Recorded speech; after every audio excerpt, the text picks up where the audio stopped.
Bonjour frères et sœurs et bienvenue à la fête des tabernacles 2012. C'est difficile à croire.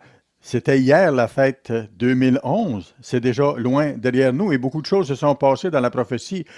Sur la scène mondiale, le docteur Meredith nous a informé de ça et les autres au quartier général nous ont tenus au courant du fait que les prophéties avancent à une vitesse grand V. Frères et sœurs, à la fête des tabernacles, parfois, chacun d'entre nous, nous nous imprégnons bien de l'esprit de la fête et c'est merveilleux. Mais est-ce que nous oublions ensuite d'amener ces leçons-là que nous avons apprises au cours de la fête, de les amener avec nous dans notre vie de tous les jours en revenant de la fête? C'est très important.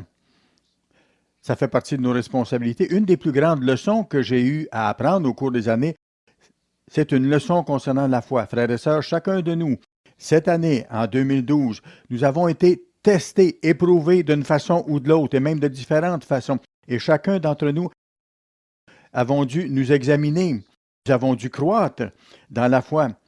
Parfois, on voit le manque de croissance que nous avons dans notre vie ou le manque de foi. Alors, j'aimerais vous encourager à cette fête des tabernacles à réfléchir profondément à l'espoir qui est devant nous. J'aimerais qu'on tourne à Michée, chapitre 4.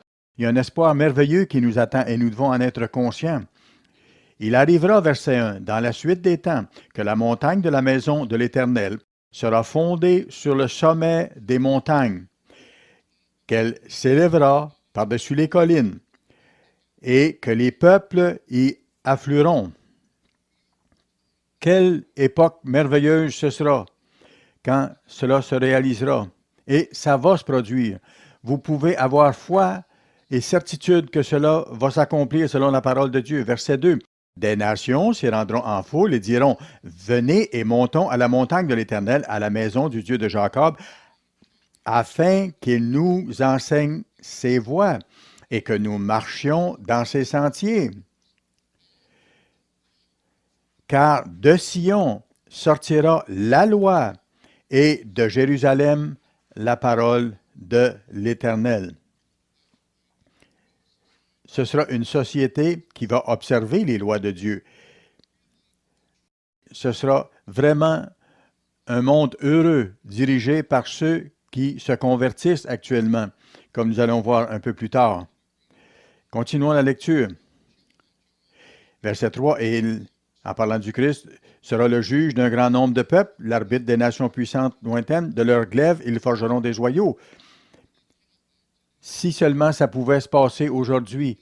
Écoutez, s'il y avait des gens disposés à être en paix les uns avec les autres, mais partout où nous regardons autour de nous, ce que nous voyons, c'est des troubles qui s'augmentent, davantage de frustration, de guerre, de misère. De leurs glaives, ils forgeront des joyaux et de leurs lances des serpes. Une nation ne tirera plus l'épée contre une autre et l'on n'apprendra plus la guerre. Dans ce sermon sur la foi, nous allons conclure avec un récit basé sur la guerre, mais en même temps, ça reflète notre combat chrétien, comme nous verrons. Verset 4. Ils habiteront chacun sous sa vigne et sous son figuier, et il n'y aura personne pour les troubler. Vous savez, aujourd'hui, le monde craint, il est basé sur la peur, mais ce ne sera plus le cas à l'époque. Car la bouche de l'Éternel des armées a parlé. Verset 5 maintenant. Voici la clé du sermon que je vous donne aujourd'hui. Si vous devez retenir quelque chose de ce grain de sénévé de la foi dont je vous parle aujourd'hui, retenez ceci. Tandis que tous les peuples marchent chacun au nom de son Dieu, nous marcherons, nous, au nom de l'Éternel, notre Dieu, à toujours et à perpétuité.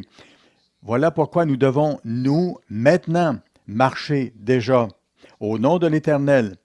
Nous représentons ce gouvernement de Dieu à être établi sur la terre. Alors, est-ce que nous en vivons maintenant? Est-ce que nous le représentons dans nos vies?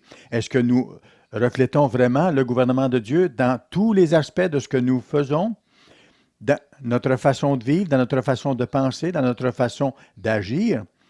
Est-ce que nous mettons en pratique la loi de donner plutôt que la loi de prendre? Frères et sœurs, allons à Matthieu 17. Nous allons voir un événement dans l'histoire du Japon qui nous enseigne des choses en rapport avec ce sermon qui est intitulé Le grain de sénévé de la foi. Matthieu 17 et le verset 20. Jésus leur dit, je vous le dis en vérité, Jésus leur dit en particulier, 17 verset 20 donc, si vous aviez la foi comme un grain de sénévé, vous diriez à cette montagne, transporte-toi d'ici là, et elle se transporterait. Rien ne vous serait impossible. Est-ce que nous transportons ces montagnes? Est-ce que nous déplaçons ces montagnes dans nos vies en tant qu'individus qui représentent l'avenir, le gouvernement prochain de Dieu qui sera établi sur la terre? Est-ce que nous en vivons? Est-ce que nous vivons conformément à ce gouvernement? Et est-ce que nous changeons d'endroit ces montagnes-là? Est-ce que nous les transportons aujourd'hui? Est-ce que nous reflétons vraiment Jésus-Christ?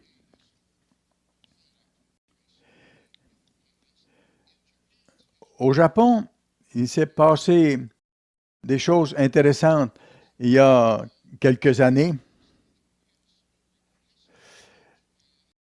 Dans les années 1950, ils ont fait des films sur leur histoire. C'était les films en noir et blanc qu'il y avait à l'époque. Ça semble un peu dépassé aujourd'hui, mais le contenu de certaines de ces présentations-là reste très intéressant. Alors, je vais vous raconter quelque chose qui a été présenté dans un documentaire et qui nous enseigne des choses en rapport avec le sermon que je vous donne aujourd'hui. Ça fait partie de l'histoire scientifique du Japon. 25 000 au sud-est de Tokyo, il y a une équipe d'ouvriers qui ont trouvé quelque chose qu'ils ne cherchaient pas. Et ils ont dit, c'est en vie, c'est en vie. C'est une partie de notre histoire. Ils ont mis à découvert une partie importante de l'histoire. Ils ont trouvé quelque chose de différent, quelque chose d'unique. Une équipe d'archéologues ont entendu parler de ça. Et un archéologue spécialisé, Dr. Oga, un homme humble, mais qui avait beaucoup d'amour pour son travail, un amour incomparable au Japon pour le travail d'archéologie. Nous avons aussi un travail à faire. Est-ce que nous sommes incomparables dans l'adhésion à notre mission pour accomplir l'œuvre qui nous est donnée pour annoncer le message de l'Évangile, le royaume de Dieu qui sera prochainement établi sur la terre? Est-ce que nous avons cette énergie, ce zèle? Est-ce que notre zèle est incomparable pour le faire? D'autres individus, comme ce scientifique, comme cet archéologue, ont un amour incomparable pour leur travail. Alors, ce spécialiste a été averti de ce qu'ils avaient trouvé et il s'est rendu sur le site pour voir de lui-même la découverte qui avait été faite, qui semblait unique. Alors, il est descendu dans le trou qui avait été creusé et son pouls est devenu plus agité. Est-ce que c'était en dormance ou est-ce que c'était vivant? C'était vraiment spécial, très spécial et spectaculaire. Est-ce que nous nous préparons pour l'événement spécial qui s'en vient? Pour eux, c'était un événement très spécial de découvrir cette chose-là dont je vais vous parler aujourd'hui. Est-ce que le royaume de Dieu est réel pour nous? Est-ce que nous avons l'amour pour Dieu, pour son royaume, pour notre appel? Est-ce que la foi en nous grandit chaque jour? Voyons ce petit exemple de l'histoire ici et voyons ce que nous pouvons tirer comme leçon à partir de là. Leur découverte devait être changée d'endroit, alors ils l'ont amené en laboratoire pour l'examiner. Ils ont voulu donner suite à cette découverte vraiment frappante et ils espéraient que ça allait se développer, leur donner des résultats. C'était vraiment très stimulant et vous allez voir, c'était réel. Tout comme notre vie et nos efforts sont réels pour atteindre le but d'entrer dans la famille de Dieu. Ce qu'ils ont trouvé était réel et ça avait été préservé peut-être des centaines ou des milliers d'années, au moins 1000 ans. Certains scientistes qui ont fait des tests ont pensé que ça pouvait remonter à 1000 ans. Alors, ce qu'ils ont fait, ils l'ont surveillé 24 heures sur 24 et ils ont établi les conditions maximales pour que ça produise des résultats. Ils espéraient que quelque chose allait se produire. Ils ont fait donc tout ce qu'il fallait pour que cette découverte particulière donne des résultats et aille plus loin. Et tout à coup, quelque chose s'est passé. C'était vivant. On a demandé à un caméraman d'enregistrer, de filmer ce qui se passait.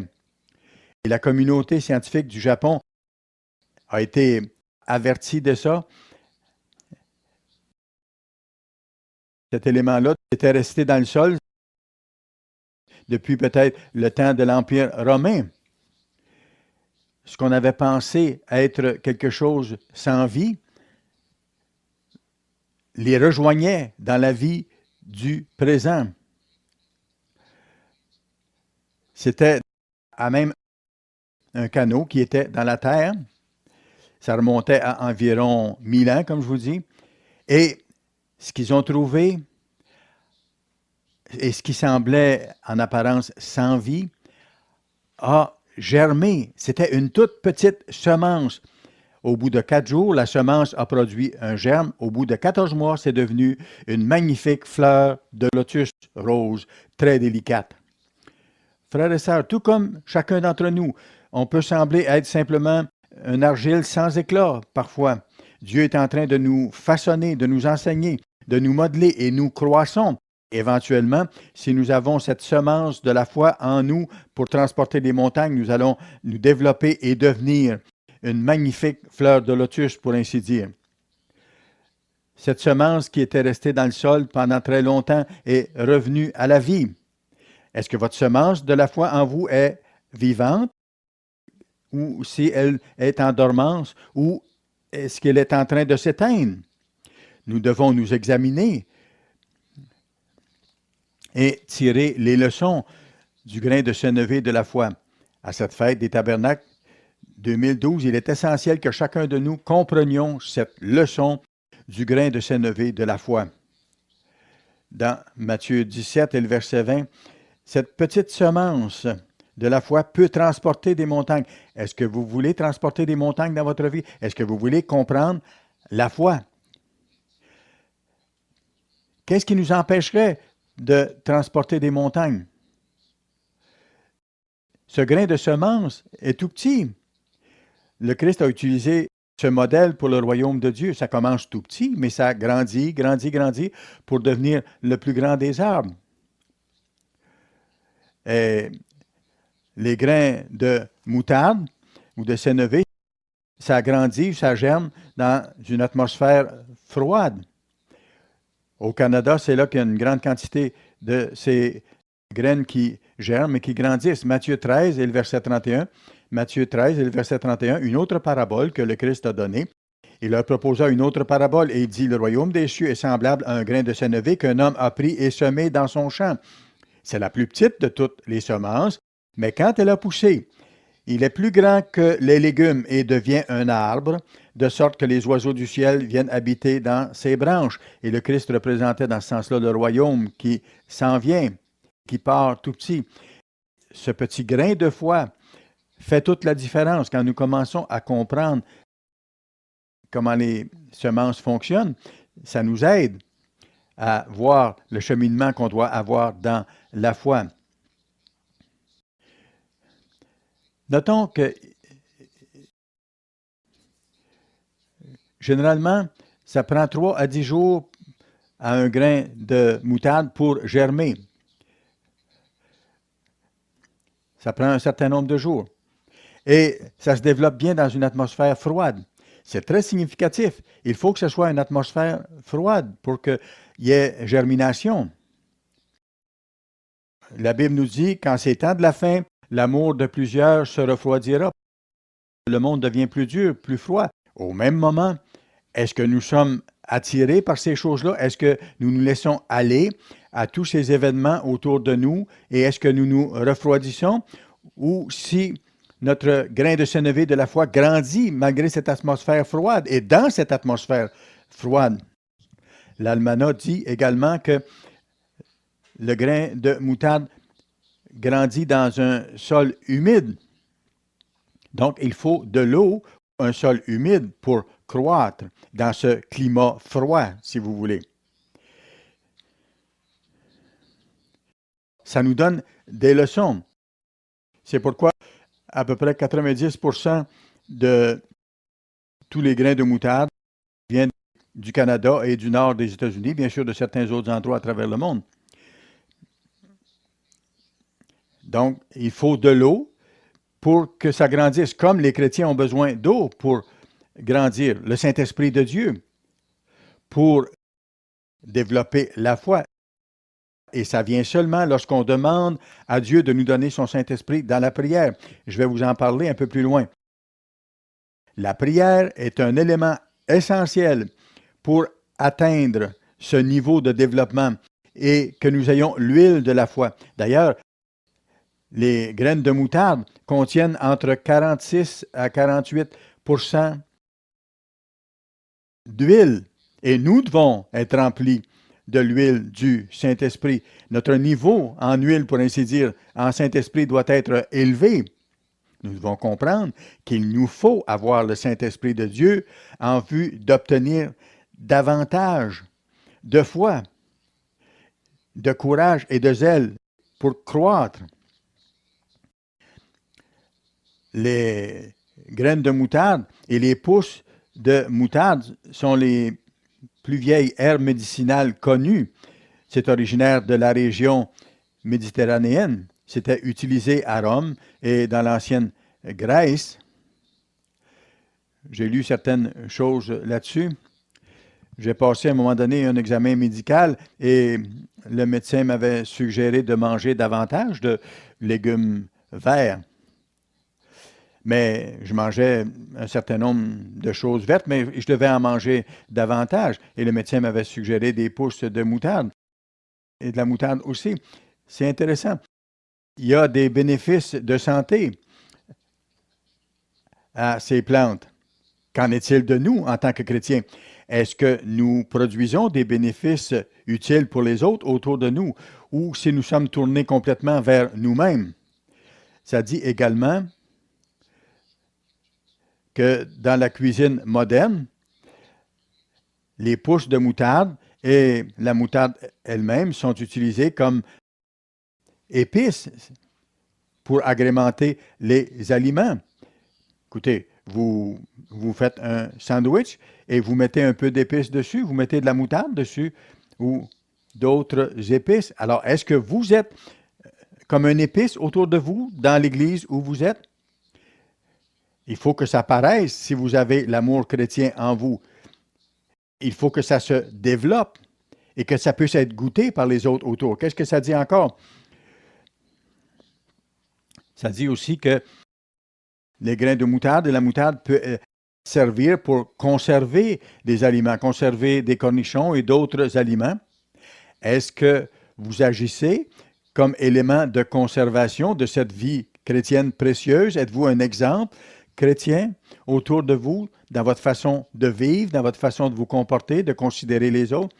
Même si le monde devient froid autour, est-ce que nous nous réchauffons, pour ainsi dire? Est-ce que nous devenons plus solides, plus chaleureux, plus vivants? Est-ce que nous nous développons? Est-ce que nous sommes ici pour donner du goût autour, pour préserver la vérité de Dieu et pour en vivre dans l'Église? Vous savez, il faut nous acquitter de nos responsabilités. Il faut croître dans cette foi dont je vous parle aujourd'hui. Pour avoir des résultats, il faut que nous soyons remplis d'amour. Tout cela doit être enrobé d'espoir. Nous devons être pleins d'amour et cet amour-là doit être enrobé d'espoir. Si nous chérissons Dieu et le but qu'il a établi pour la vie et que nous attendons avec joie ce que Michée 4 dit, versets 1 à 5, nous attendons ces jours-là avec foi. Nous en sommes convaincus. Il faut partager le but de Dieu. Il faut y croire. Sinon, nous ne sommes pas complètement là. Il ne faut pas suivre nos propres idées ou les doctrines des hommes. Il ne faut pas avoir nos propres approches à tout ça. Il faut avoir la foi du Christ en nous, cette foi qui transporte les montagnes. Vous savez, frères et sœurs,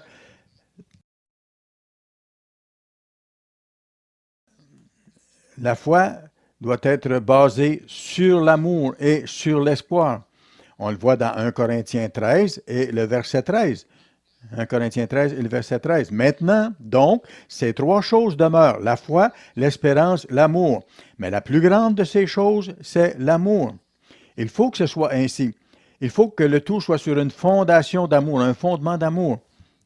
L'année dernière, à la fête des tabernacles, j'ai donné un sermon en me référant à ce que M. Ames avait donné comme sermon sur l'amour inconditionnel. Si vous allez sur nos sites Internet, vous allez voir des sermons qui ont été donnés par M. Ames, Dr. Meredith et par d'autres ministres autour du monde concernant justement l'amour inconditionnel. Vérifiez ces sermons-là. L'an passé, j'en ai parlé à la fête. Vous pourrez trouver mon sermon aussi sur le site anglais de l'Église. Est-ce que vous avez grandi dans la foi depuis 2011? Il nous faut croître dans la foi. Remarquez ce qui est dit ici, c'est un mot-clé. Maintenant, donc, ces trois choses demeurent. Demeurer, ça veut dire rester, ça veut dire continuer, continuer d'être présent, non pas diminuer ou devenir absent. Il faut garder ces choses-là, les entretenir, les développer. Il nous faut persévérer jusqu'à la fin. Ça, c'est la foi, persévérer jusqu'à la fin.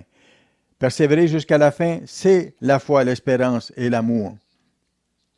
Est-ce que nous allons persévérer jusqu'à la fin? Vous avez cette semence de la foi qui va vous aider à aller jusqu'au bout. Si vous continuez à demander à Dieu de vous en donner davantage et si vous vivez selon ses lois. Voyons ce que dit Galates 5 et le verset 6 pour aller plus loin.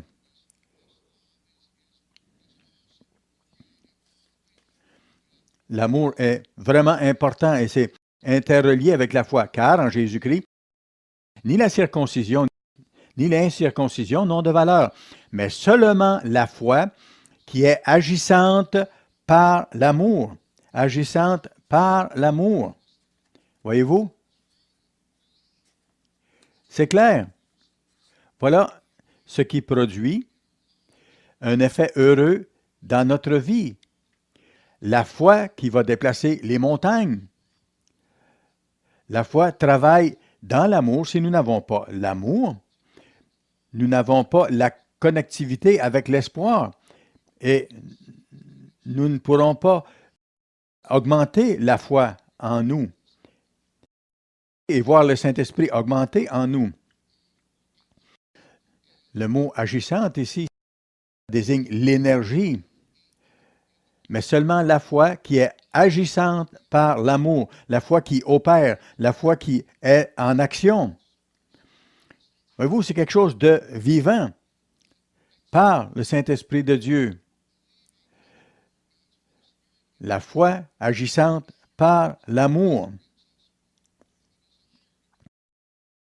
Et ça augmente le désir d'aller plus loin et d'aller vers le royaume, d'aider et de servir dans cet environnement de plus en plus froid qu'est le monde actuellement. Ça accomplit le but de Dieu dans notre vie, sa voie de vie. Ça nous motive. Ça agit en nous. Ça nous donne l'énergie de compléter notre cheminement. Il faut penser aux autres, pas seulement à nous-mêmes. Il nous faut penser en dehors de nous, pour ainsi dire. Voilà ce qu'est le vrai amour. Ce grain de sénévé de la foi peut produire d'autres fruits et va se développer de plus en plus fortement. Vous commencez avec une semence. On est peu. Je suis peu aussi. On est limité en temps limité en énergie, physiquement, humainement parlant. Mais écoutez, la semence de la foi que vous avez en vous peut se développer et produire beaucoup de différentes façons pour comprendre davantage les voies de Dieu et pour vivre davantage selon les voies de Dieu, pour agir dans l'Église. Est-ce que vous aidez? Est-ce que vous servez? Est-ce que vous occupez des autres autour de vous? Il y a tellement de façons par lesquelles on peut développer cette foi et l'attitude du Christ en nous. Ça comprend beaucoup. Ça veut dire vivre vers un but majeur et c'est de pratiquer la voie de donner. Quand l'amour est associé à l'espoir, frères et sœurs, et enveloppé dans une enveloppe de foi, nous sommes alors remplis de l'attitude de donner parce que nos idées ou nos pensées vont vers les autres, donner aux autres. Dieu a inspiré M. Armstrong et par après M. Meredith et d'autres serviteurs dévoués de consacrer toute leur vie à cette œuvre et au but d'annoncer l'Évangile. Regardez M. Meredith à son âge qui continue à accomplir l'œuvre. Et c'est le même cas pour plusieurs des leaders dans l'Église. Ils auraient très bien pu prendre leur retraite et personne n'aurait eu à redire contre ça. Mais ils ont donné leur vie à Dieu totalement, entièrement, jusqu'au bout. Ça, c'est la voie de donner. Nous devons donner dans tous les aspects de notre vie et ça bâtit la foi. Ça nous aide à stimuler la foi en nous. Associé à la prière, tout ça, associé à davantage d'esprit que nous recevons, à ce moment-là, nous sommes capables de donner davantage et nous pouvons avoir les œuvres qui reflètent cette foi. Ce n'est pas naturel pour l'être humain de donner.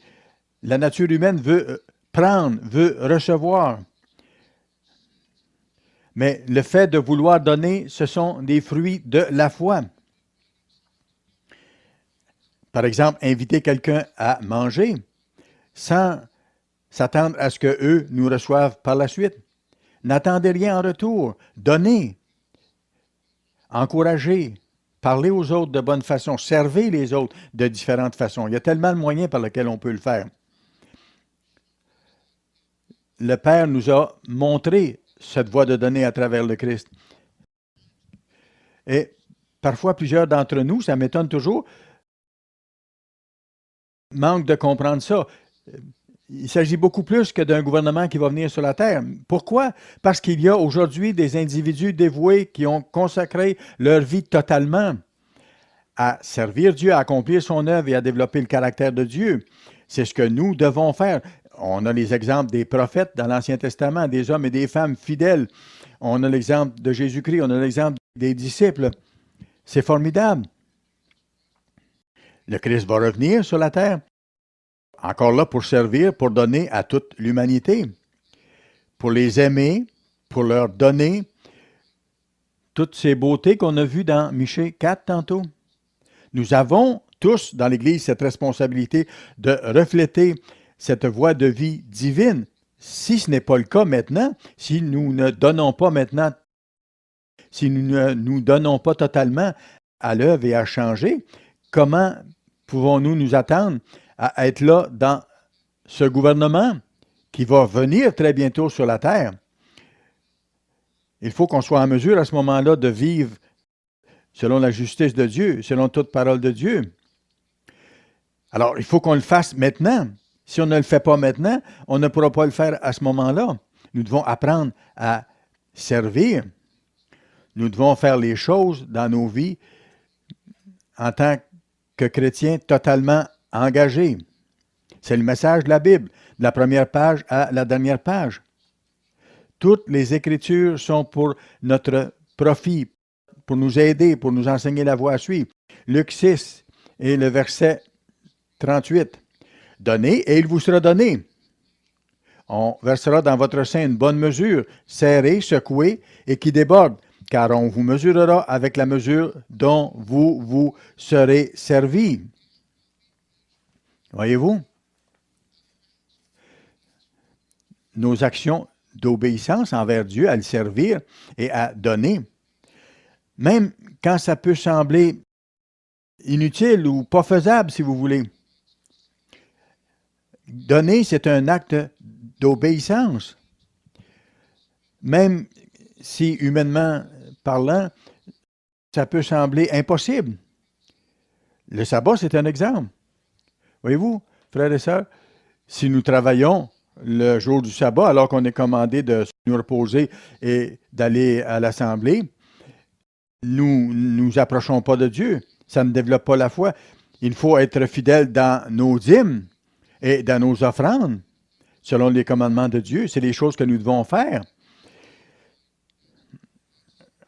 C'est quelque chose qui peut parfois nous sembler impossible, mais c'est ce qu'il faut faire. Ou parfois, un petit mensonge blanc, est-ce que ça peut être la chose à faire? Absolument pas. Dans la parole de Dieu, nous voyons clairement que tout mensonge est un mensonge, point.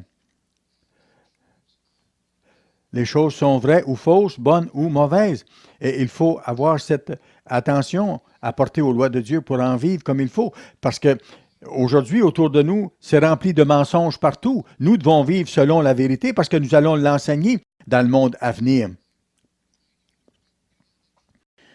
Vous savez, dans ce monde autour de nous, il n'y a rien de valable si vous regardez comme il faut. Le monde n'a rien à offrir de bon. Même les choses physiques, tout ça va disparaître. Toutes les politiques, tous les jeux politiques, toutes les manœuvres, tout ce qui se passe autour dans le monde, même lors des élections dans les différents pays, ça ne changera rien. Rien ne sera vraiment changé tant que le Christ ne sera pas revenu avec son équipe de serviteurs fidèles pour faire ce qui est juste. Parce que ces gens-là, ces serviteurs-là qui vont être sous le Christ à ce moment-là, le font maintenant vivre selon les paroles de Dieu. Dans Marc chapitre 10 et le verset 28, Pierre se mit à lui dire, « Voici, nous avons tout quitté et nous t'avons suivi. » Nous avons tout quitté et nous t'avons suivi. Est-ce que nous avons tout quitté pour suivre le Christ? Un engagement total. Ça prend la foi pour ça. Ça prend de la foi pour aimer. Ça prend de la foi pour obéir à ce que Dieu nous dit de faire, particulièrement à l'époque où nous vivons. Est-ce que nous apprenons les leçons de donner pour que votre semence de foi se développe? Nous avons tous besoin d'exprimer l'amour. Ça revient toujours à la foi. La foi de faire ce que nous devons faire, de ce que nous savons être juste. Comprenons ça de bonne façon. La voie de donner reflète le Christ et il nous faut donner généreusement. Attendez-vous à ce moment-là que Dieu va vous donner. Certaines personnes disent parfois, j'ai prié, j'ai prié, j'ai prié. Si Dieu seulement changeait mes circonstances, là, à ce moment-là, j'observerais le sabbat. Ou là, à ce moment-là, je paierais mes dîmes. Le fait est que nous devons d'abord faire notre part, ce que Dieu nous dit de faire, et après, Dieu va nous bénir. Et après, on peut demander à Dieu de bénir les circonstances. J'ai vu ça se produire dans ma propre vie à plusieurs reprises. Dieu a déplacé des montagnes dans ma propre vie, des choses qui semblaient impossibles. Et comme j'ai dit l'année dernière à la fête des tabernacles à Glenwood Springs, j'ai expliqué que je vivais une situation horrible et je me disais, si au moins un appel téléphonique réglait tout ça, et vous savez, c'est arrivé comme ça. Le téléphone a sonné à un moment donné et toute la situation s'était réglée. Dieu peut changer les circonstances. Il agit en arrière-scène, 7 jours sur 7, 24 heures par jour pour chacun de ses appelés. Si nous avons cette semence de foi, si nous lui permettons de se développer, si nous nous approchons de Dieu et nous lui demandons son aide, nous deviendrons cette belle fleur de lotus. Nous n'avons peut-être pas tous une fortune à donner ou beaucoup d'argent, mais nous avons du temps que nous pouvons donner aux autres, de l'attention. C'est de faire du bien dans toutes sortes de circonstances. Oui, financièrement, mais oui, en encouragement et en temps accordé et ainsi de suite, en hospitalité. Il faut vivre intensément la voie de donner. Ça stimule la foi dans notre vie. Voyez ce que Dieu dit dans 2 Corinthiens chapitre 9 et le verset 6. Sachez-le, celui qui sème peu moissonnera peu, et celui qui sème abondamment moissonnera abondamment. C'est une promesse de Dieu, promesse infaillible. Si nous semons peu, nous moissonnerons peu, mais l'inverse est également vrai. Verset 7, que chacun donne comme il l'a résolu en son cœur, sans tristesse ni contrainte, car Dieu aime celui qui donne avec joie. Dieu peut vous combler de toutes ses grâces, afin que, possédant toujours en toutes choses de quoi satisfaire à tous vos besoins, vous ayez encore en abondance pour toute bonne œuvre. C'est exact. Si nous avons un problème, si nous sommes découragés, alors donnez de l'encouragement à quelqu'un d'autre. Si vous avez un problème pour observer le sabbat, parlez-en à d'autres. Le faire aiguise le faire. On peut s'entraider dans ce sens-là. Si vous avez un problème financier, alors écoutez, si vous n'avez pas d'argent à donner, donnez de vous-même. Comme ça, votre grain de sénévé de foi va germer, va se développer. Dieu nous a promis de prendre soin de nous, mais il veut voir chez nous d'abord l'attitude d'apprendre à donner. Bien sûr, il ne faut pas agir de façon insensée, donner des choses que nous n'avons pas, par exemple, parce que ce ne serait pas vraiment donné, ce serait donner quelque chose qui appartient à quelqu'un d'autre. Quelqu'un qui donne l'argent de son loyer, par exemple, qui n'est pas capable de payer son loyer, ça n'a pas de sens. Non. Ça va au-delà des choses financières. On peut donner notre temps, on peut donner notre énergie, on peut donner notre affection, notre attention. Et en développant ça, on devient capable de donner davantage. En faisant ça, on reçoit les bénédictions de Dieu. Mais quand on est béni, est-ce qu'on oublie Dieu? Vous savez, on prie Dieu, et tout à coup, la situation se résout et nous sommes contents. Est-ce que nous remercions Dieu ou bien on se dit « wow » et qu'on continue simplement notre vie comme si rien n'était? Frères et sœurs, nous avons la responsabilité de pratiquer la voie de donner, même en étant reconnaissant à Dieu qui nous a justement donné toutes choses. Il nous faut chercher Dieu de tout notre cœur et donner en retour. Philippiens 4 et le verset 19. Philippiens 4, verset 19. « Et mon Dieu pourvoira à tous vos besoins selon sa richesse, avec gloire en Jésus-Christ. » Peut-être qu'on pense que nos besoins, c'est d'avoir une maison plus grande ou une voiture plus grande. Écoutez, Dieu va pourvoir à tous nos besoins, pas nos désirs. Il va nous donner ce que nous avons besoin pour arriver au royaume. Dans Acte 20 et le verset 35, Acte 20 et le verset 35, verset 35, il dit « Je vous ai montré de toute manière que c'est en travaillant ici qu'il faut soutenir les faibles et se rappeler les paroles du Christ qui a dit « Il y a plus de bonheur à donner qu'à recevoir. » Frères et sœurs, c'est très clair. Dans Jacques, chapitre 2 et le verset 18, dans le même sens. Mais quelqu'un dira « Toi, tu as la foi, et moi, j'ai les œuvres. Montre-moi ta foi sans les œuvres, et moi, je te montrerai la foi par mes œuvres. Tu crois qu'il y a un seul Dieu? Tu fais bien. Les démons le croient aussi, et ils tremblent. » Même les démons savent.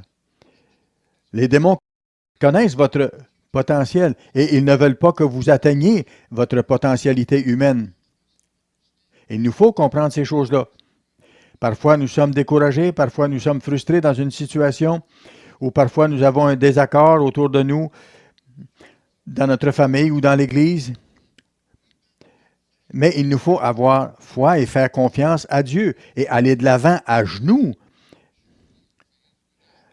Montre-moi ta foi sans les œuvres, et moi je te montrerai la foi par mes œuvres, nous dit Jacques. Tu crois qu'il y a un seul Dieu, tu fais bien. Les démons le croient aussi, et ils tremblent. Veux-tu savoir, ô homme vain, que la foi sans les œuvres est inutile, qu'elle est morte dans certaines versions, et c'est plus précis. Ce grain de foi, cette foi qui vous est donnée ne grandira pas si vous n'avez pas les œuvres pour la développer. Nous devons comprendre ça. Ça doit être associé à ce que nous avons vu. Ça doit être sur une fondation d'amour, associée à l'espoir. On le voit clairement dans la Bible. On le voit dans les passages que nous voyons aujourd'hui. Notre espoir, c'est Michée 4, versets 1 à 5, qui représente bien ce qui s'en vient, le monde qui vient, et ce que nous représentons par la fête des tabernacles. Dans Marc 11 et le verset 22, Jésus prit la parole et leur dit, « Ayez foi en Dieu. » Est-ce que votre foi grandit? Est-ce que vous faites confiance à Dieu? Je vous le dis en vérité, si quelqu'un dit à cette montagne, ôte-toi de là et jette-toi dans la mer, et s'il ne doute point en son cœur, est-ce que nous disons peut-être Dieu va intervenir, ou si nous y croyons, mais crois que ce qu'il dit arrivera, et il le verra s'accomplir. Est-ce que nous croyons? Est-ce que nous croyons que nous allons devenir membres de la famille de Dieu, ou si ça nous semble impossible? Et est-ce qu'il nous semble que les obstacles sont trop grands? Il continue en disant, « Croyez-vous que ces choses-là seront faites? » Il verra ces choses-là s'accomplir. Dans plusieurs cas, ça dépend de nous, de notre façon de réagir. Nous avons la possibilité de prier davantage, de demander à Dieu, de le supplier de nous donner davantage de son Saint-Esprit. Est-ce que nous avons les fruits de l'Esprit dans notre vie, de sorte que les miracles que nous avons vus au cours du 1er siècle dans l'Église originale, que les choses vont se reproduire de même à la fin. Nous devons être proches de Dieu, réellement le prier. Dr. Meredith nous en a parlé avec force dans une dernière lettre. Il nous dit que les événements avancent à une vitesse incomparable. Et nous dit qu'il nous faut prêcher avec force maintenant. Nous devons livrer un message puissant. Est-ce que nous nous endormons ou si nous développons la foi nécessaire? Verset 24, c'est pourquoi je vous le dis, tout ce que vous demanderez en priant, croyez que vous l'avez reçu et vous le verrez s'accomplir. Il nous faut demander des choses selon la volonté de Dieu, bien sûr. Je ne peux pas demander à Dieu, donne-moi $1 million. Ce n'est pas nécessairement selon la volonté de Dieu. Dieu va pourvoir à tous nos besoins. Demandons à Dieu de nous donner de faire sa volonté. Demandez-lui davantage de son Saint-Esprit.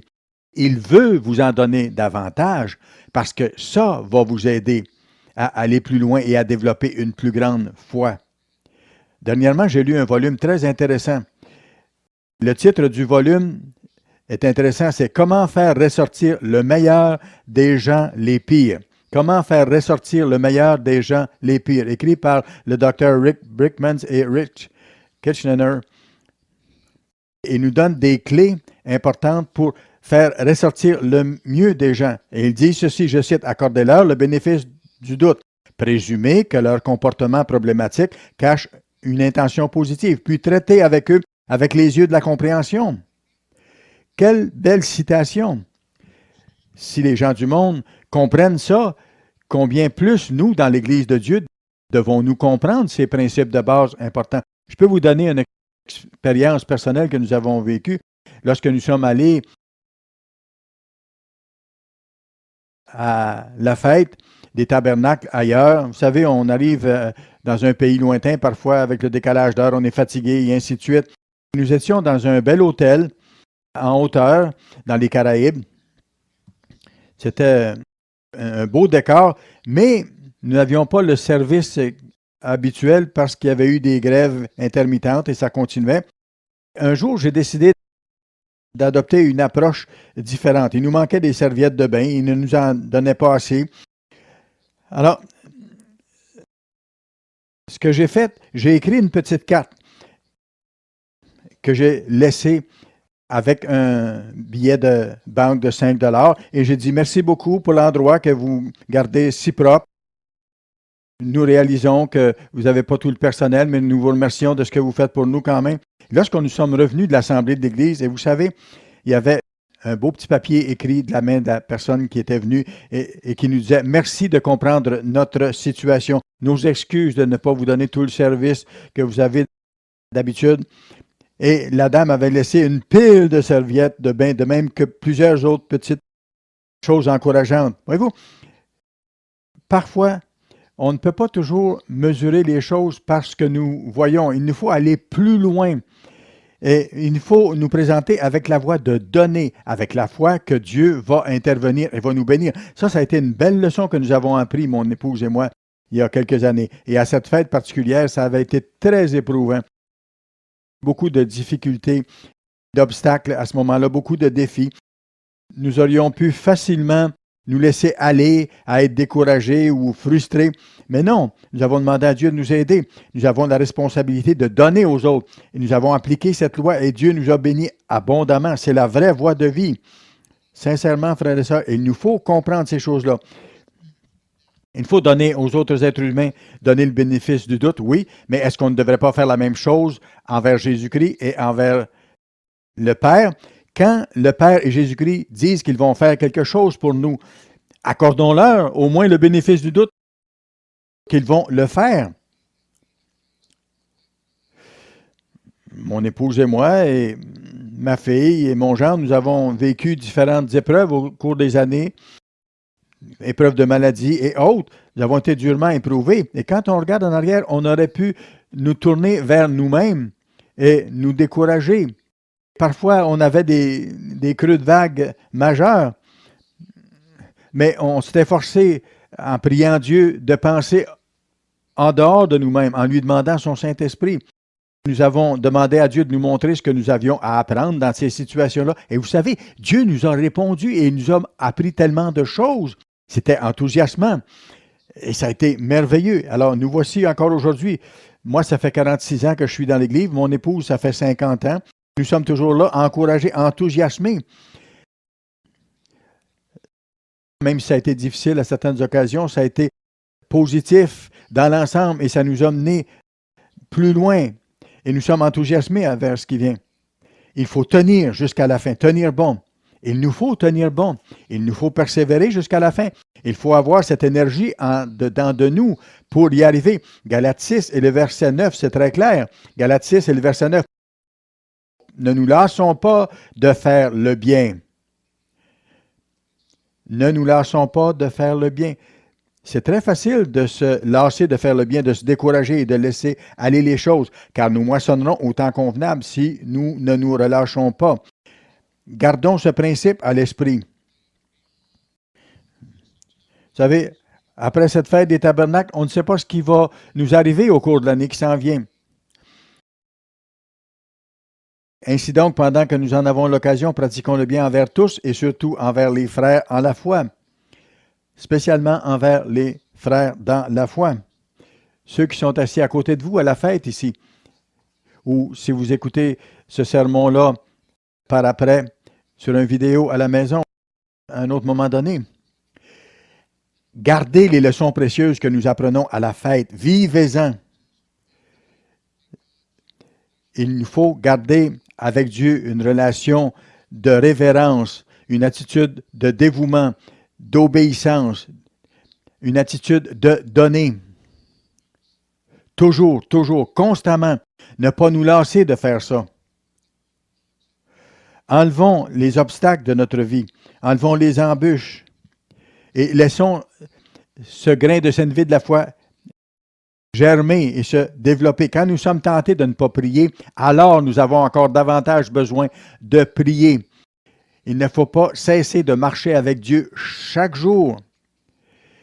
Parfois, c'est un problème chronique dans l'Église. Chacun d'entre nous, d'ailleurs, on a des hauts et des bas. Mais nous avons tous cette responsabilité en nous levant le matin, d'abord de prier Dieu à genoux, de remettre notre journée entre ses mains. Développons la foi du Christ. Restons en rapport avec Dieu. Soyons reconnaissants d'être un enfant de Dieu. Et soyons reconnaissants de savoir que les choses qu'on ne voit pas encore vont se réaliser. que ça va couvrir le monde entier et que tous les êtres humains vont goûter l'amour de Dieu.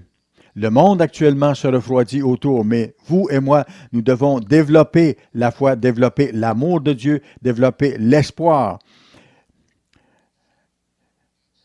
Cette semence en vous et en moi doit croître. Nous devons la nourrir et en vivre. Un jour, nous deviendrons cette magnifique fleur de lotus. Hébreux 11 et le verset 6.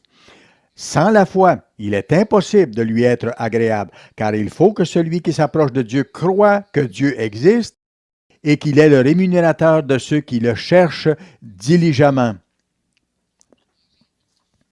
En concluant, frères et sœurs, j'aimerais vous demander une question que le Christ a posée. Voyez ce qu'il a dit dans Luc 18 et le verset 1.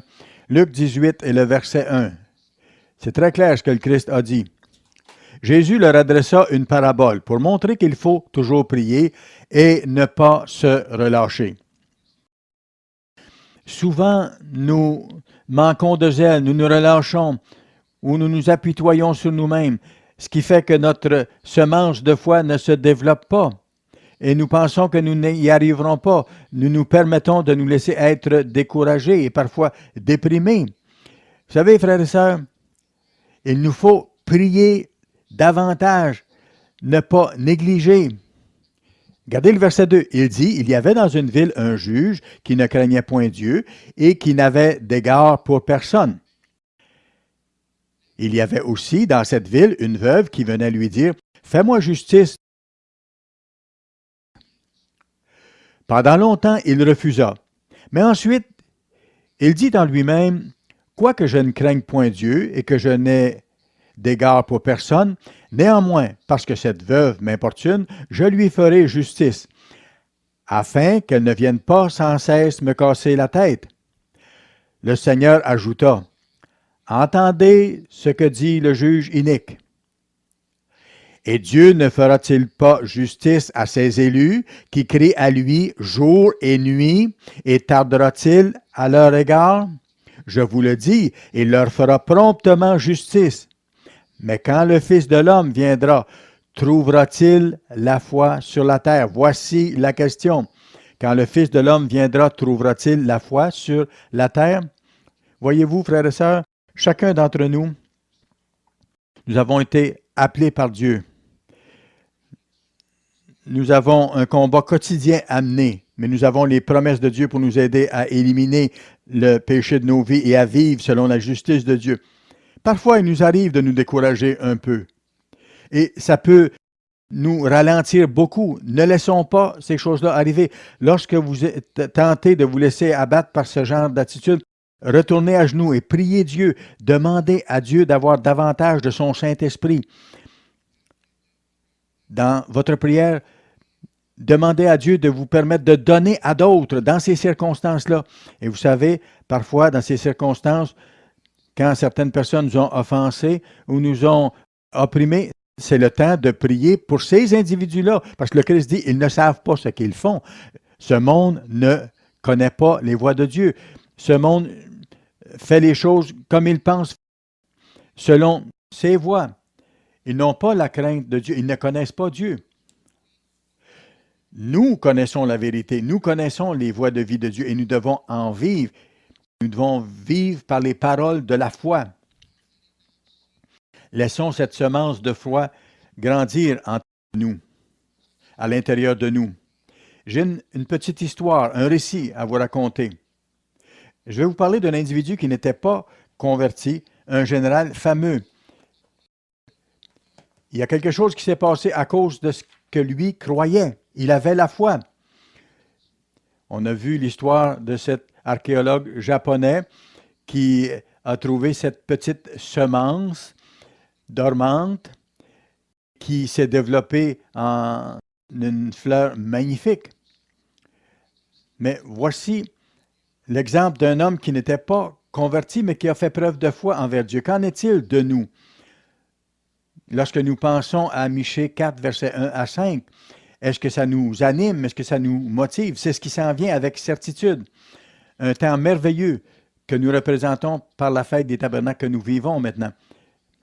Laissez-moi vous raconter l'histoire. C'était une période en décembre, au temps de la guerre. C'était des moments terribles pour les Alliés dans la Deuxième Guerre mondiale. La température se dégradait et c'était extrêmement difficile d'avoir la foi dans ces circonstances-là. Tout était désastreux autour. En 1944, vous avez déjà lu peut-être cette prière-là. C'est une prière qui a été faite par le général Patton. Et c'est un homme du nom de James O'Neill qui a écrit cette prière. Vous avez peut-être vu le film à ce sujet-là. C'était présenté de façon assez juste. Mais M. James O'Neill a écrit cette prière. Et c'était un temps difficile d'avoir la foi. Mais c'était une période où le général Patton a décidé de se tourner vers Dieu. Et voyez ce qu'il a dit. C'est une prière qui a été écrite à la demande du général Patton. C'est le genre de prière que chacun d'entre nous devons considérer. Ça dit ceci: Dieu Tout-Puissant, Père de miséricorde, nous nous tournons humblement vers toi et te demandons dans ta bonté de retenir ces pluies diluviennes que nous avons dû affronter et que nous affrontons encore. Est-ce qu'il a plu dans votre vie? Est-ce que vous avez eu des épreuves au cours de l'année 2012? Est-ce que ça a été difficile? Même au point de vous demander si vous alliez être capable d'aller plus loin en 2013? Regardez ce que George Patton a lu, cette prière. Accorde-nous une température favorable pour le combat. Nous sommes dans un combat chrétien. Prête-nous une oreille attentive en tant que soldats. Nous sommes des soldats chrétiens, frères et sœurs. Nous nous tournons vers toi, armés de ta force, afin que nous avancions de victoire en victoire pour écraser l'oppression et la méchanceté de nos ennemis et que nous établissions ta justice parmi les hommes et les nations. Fin de la citation. Vous savez, frères et sœurs,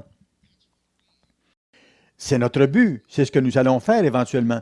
Nous allons éliminer l'oppression dans ce monde et éliminer la méchanceté.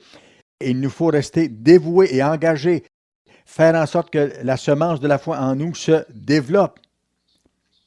Lisons le reste de ce récit, de ce qui est arrivé.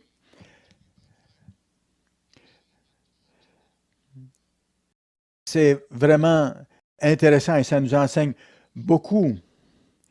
Nous avons tous des combats à mener dans la vie. Nous devons combattre Satan, la société et nous-mêmes, comme M. Ames en a parlé.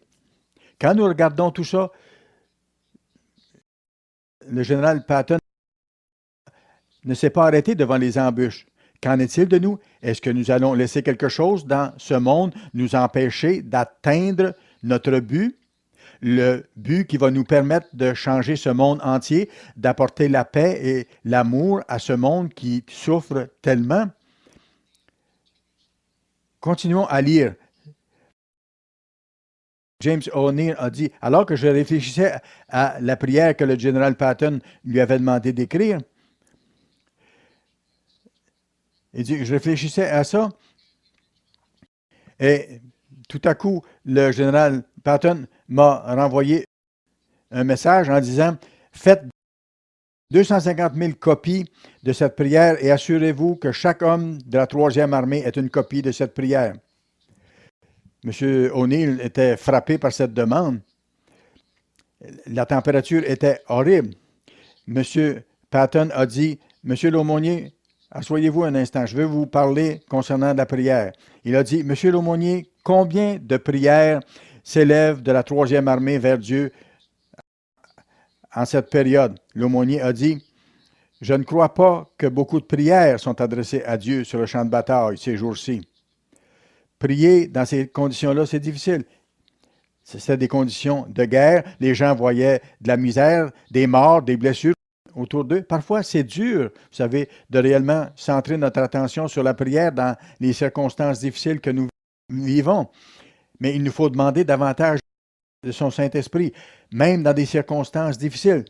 C'est exactement le temps où il nous faut avoir davantage de Saint-Esprit de Dieu, où il nous faut prier davantage pour avoir davantage la force de Dieu, que nous devons davantage développer la voie de donner pour que la semence de foi en nous se développe et devienne quelque chose de superbe. Il continue en disant, Monsieur O'Neill, Je crois à la prière, c'est ce que Patton a dit. Il y a 3 façons pour atteindre nos objectifs. Planification, travail et prière. Plusieurs d'entre nous, dans l'Église de Dieu, planifions beaucoup et travaillons fort, mais est-ce que nous prions suffisamment? La prière qui augmente la foi. Voyez ce qu'il a dit. Et c'est une leçon pour chacun d'entre nous ici. Voici ce que Patton a dit à O'Neill. Écoutez, un jour, nous allons être ressuscités et nous allons enseigner à ces gens-là. Nous allons peut-être enseigner à Général Patton et à M. O'Neill. Ils vont vouloir être enseignés à ce moment-là. Patton a dit, en continuant, il a dit, il faut que vous ayez des troupes bien entraînées pour accomplir l'œuvre, accomplir le travail. Mais entre la planification et les opérations, entre les deux, il y a l'inconnu. Certains pensent que c'est le hasard, mais moi, je crois que c'est l'intervention de Dieu. Voyez-vous, même dans cette situation particulière, le général Patton comprenait que c'est Dieu qui donne la victoire. Dieu a son rôle à jouer en toutes choses. Est-ce que nous voyons Dieu comme nous donnant la victoire dans cette façon nouvelle de vivre? C'est là que le rôle de nos prières est tellement important. Alors, il continue en faisant des comparaisons avec l'armée de Gédéon, mais il a continué en disant « Recommandez vivement à tous vos hommes de prier non seulement à l'Église, mais partout. Qu'ils prient en conduisant, qu'ils prient au combat, qu'ils prient lorsqu'ils sont seuls ou quand ils sont avec d'autres. » Imaginez-vous ça aujourd'hui. Pouvez-vous imaginer que ce soit possible? C'est une atmosphère de foi que le général Patton essayait d'établir dans son armée. Si ça arrivait aujourd'hui en Amérique, nous serions vainqueurs de plusieurs façons et les choses changeraient. Chacun d'entre nous, dans l'Église de Dieu, à plus forte raison, devons nous humilier devant Dieu.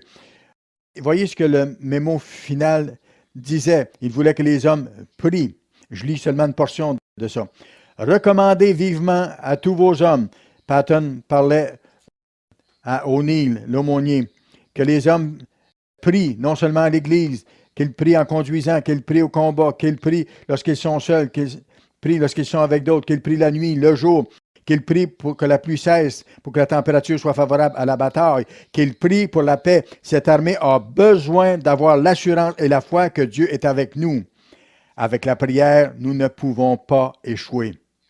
Oui, frères et sœurs, cette armée chrétienne dont nous faisons partie, l'Église du Dieu vivant, chacun d'entre nous a besoin d'avoir cette foi pour transporter les montagnes, fondée sur l'amour de Dieu, en développant l'attitude de donner, pour que nous devenions fils et filles de Dieu dans son royaume. Ça commence avec un petit grain de sénévé de foi. Ça se développe et ça se fonde sur l'amour et sur l'espoir. Ça va de l'avant. Et éventuellement, ça va remplir la terre entière. Croyez-le, c'est la réalité qui vient bientôt. Qu'est-ce qu'il y a dans une semence? Même chose que j'ai demandé au début du sermon. Croyez, la vraie foi, le grain de sénévé de foi, tout petit, peut en arriver à déplacer des montagnes. Déplaçons ces montagnes que nous avons à déplacer avec une foi croissante, basée sur l'amour et sur l'espoir. Passez une excellente fête des tabernacles pour ce qui en reste. Allons de l'avant. Changeons les montagnes qui ont besoin d'être changées de place dans notre vie par ce grain de sénévé de la foi qui se développe en nous et éventuellement nous deviendrons cette magnifique fleur de lotus.